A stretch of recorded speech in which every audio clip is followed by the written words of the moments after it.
My name is Olivia Levada. I covered the Vanessa Guillen case working for ABC 25 News in Killeen. I'm here in Bell County at an undisclosed location. At this point, I start seeing these posts, and not only is Vanessa missing. Earlier today, those remains were found. As you can see, this is still a very active scene. The Boys and Girls Club location here in downtown Killeen has nearly 500 members. But they're hoping with this brand new clubhouse facility that number will not only double, but triple. On Friday, skeletal remains were found in this field behind me. We now know that those remains belong to Private Second Class Gregory Morales. I'm here in Bell County at an undisclosed location. Texas EquiSearch was also here just a few hours ago, passing out flyers like this one and looking for any information that could lead to Vanessa. It may look like she's getting a simple pedicure, but this small act means so much more. Her pedicure for the cure actually helps cancer survivors like Hunt. What does this mean to you? Start at the beginning when Vanessa goes missing. Olivia Levada. Yes, Nancy, well, Vanessa Guillen has been missing since April 22nd, so that is just over 2 months. Hundreds of people are out here outside the Fort Hood gates saying a prayer and lighting candles for specialist Vanessa Guillen. You can just feel the emotions. Support continues for the Guillen family. The world is hurt.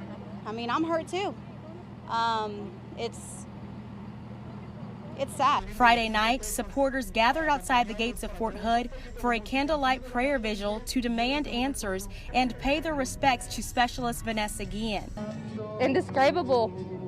Her command failed her, this base failed her, her soldiers, her fellow soldiers failed her, everyone failed her. Fort Hood officials have yet to positively identify the remains found near Leon River this week as Vanessa. However, the Guillen family knows she's dead and now know all too well what investigators say happened during her final hours on April 22nd. Authorities say Guillen was struck by a hammer, her body then discarded, burned, and cut. Very sickening. I mean, sickening. The community and family now mourning the tragic and sudden loss of Vanessa. I have no words. That's how deep it goes in my heart. And we're here for Vanessa and her family, and we will continue to stand our ground. And calling for justice. Unity, we need to stand in solidarity. This could have been anyone's sister, anyone's cousin, anyone's mom, anyone's anything. Fort Hood officials say they have sent the human remains found near the Leon River for DNA testing and are attempting to expedite the process. Reporting in Bell County, Olivia Levada, 25 News. As many parents have taken on the title of home educators, I spoke to one mom who's now wearing the hats of parent, home educator, and therapist. Since Sawyer Clark battles spinal muscular atrophy, he has a higher risk of getting a more serious case of COVID-19. It's a serious thing that we're really worried about that. So worried, in addition to sheltering in place, the family decided to stop taking the 10-year-old to his essential therapy sessions. Slight sniffle or a cough. It could be, just a head cold, but for Sawyer, it could be a full-blown upper respiratory infection. He's not alone. Kelly Barr, owner of Kids Therapies in Killeen, says more than half of her clients have stopped bringing their children to her physical, occupational, and speech therapy clinic. We're hanging on to keep their skills where they're at and progress them forward.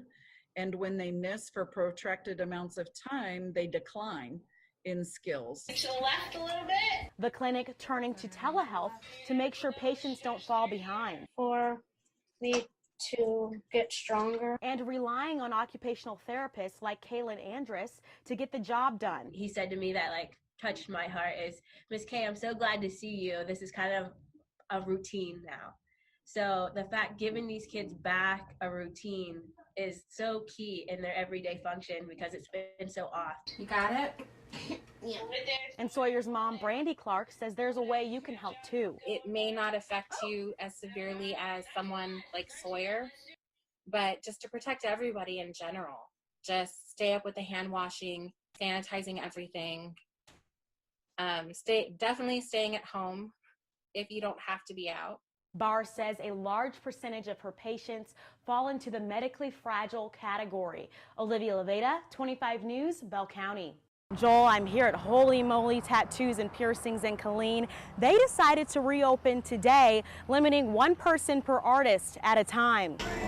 The owner of Holy Moly Tattoos and Piercings has decided to open up in Killeen, even though he could face a hefty fine. No money coming in, and we just have to do what we got to do. 25 News was the only local TV station to witness Infamous Inc. reopen yesterday as part of a growing movement among tattoo shops. We can't just sit around and hope any longer. We've got to do something. The shop owner says they already operate under some of the most strict guidelines, but they are also taking other steps like social distancing. We wear gloves, we wear masks, we wear safety gear. This is all things that we are required to carry just to be a licensed tattoo shop in the state of Texas, alone from the pandemic. Desiree Nino has been waiting to get work done. They're really close to you and they're piercing and tattooing, so besides the pandemic, they have to be clean. When Governor Abbott announced the reopening of nail salons and hair salons, tattoo parlor owners like Chris Reese with Mighty Jackalope Tattoos expected to be included in the list of businesses allowed to get back to work. It'd be nice to know when we have the opportunity to go back to work, be able to pay for our bills. I understand why there are some shops opening right now. I don't hold it against them. Open up your business. Advocacy group Freedom Initiative Texas has joined a nationwide movement to get the entire country to peacefully open back up. They also stand with tattoo shops. I think they should continue to stay open.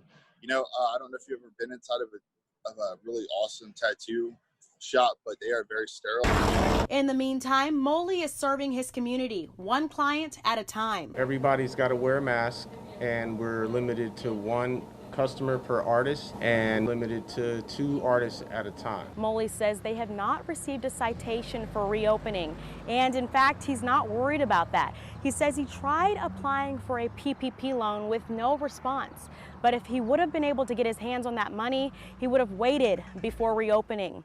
Olivia Levada, 25 News, Killeen.